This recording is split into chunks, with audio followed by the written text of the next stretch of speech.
தற்காலிக சபாநாயகர் அப்படிங்கிறவர் யாரு? யாரு அவரை நியமனம் பண்ணுவாங்க? மத்திய பாராளுமன்றத்திலும் சரி, மாநில சட்டமன்றத்திலும் சரி, தற்காலிக சபாநாயகர் அப்படிங்கிறவரு ஒரு நேரங்கள்ல மிக முக்கியமான ரோல் அவர் என்ன பண்றாரு அப்படின்னா பிளே பண்றாரு. சோ ஓகே, அவர் யாரு? மாநில சட்டமன்றமா இருந்தா சரத்து 180 சப்செக்ஷன் 1. மத்திய நாடாளுமன்றமா இருந்தா 95 சப்செக்ஷன் 1 அப்படின்னு சொல்லுவாங்க. இவரை நியமனம் பண்றது யாரு அப்படின்னா, நாடாளுமன்றமா இருந்தா குடியரசுத் தலைவர், மாநில சட்டமன்றமா இருந்தா ஆளுநர். இருக்க உறுப்பினர்களே மிக மூத்த உறுப்பினர், அதாவது அதிக முறை சட்டசபைக்கோ அல்லது நாடாளுமன்றத்திற்கோ தேர்வு செய்யப்பட்டவரை தான் தற்காலிக சபாநாயகராக தேர்வு செய்வாங்க.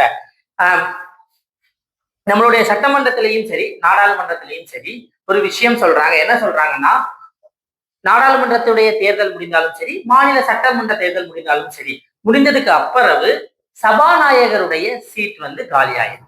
அந்த இடத்துக்கு ஒரு புதிய சபாநாயகரை தேர்வு செய்யணும். அந்த சபாநாயகர் தான் தற்காலிக சபாநாயகர், ப்ரோ டேம் ஸ்பீக்கர் அப்படின்னு சொல்லுவாங்க. ப்ரோ டேம் அப்படிங்கிறது லத்தீன் வேர்ட். அதனுடைய பொருள் அப்படிங்கிறது என்னதுன்னா டெம்பரரி, தற்காலிகமாக.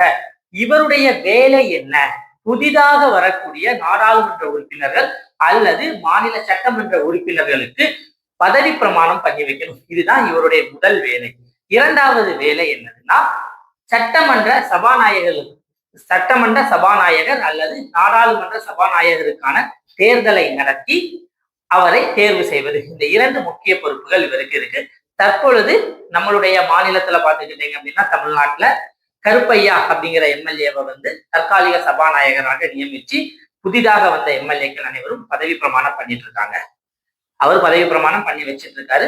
அதே போல புதிய சபாநாயகரையும் அவர் தேர்வு செய்ய போறாரு.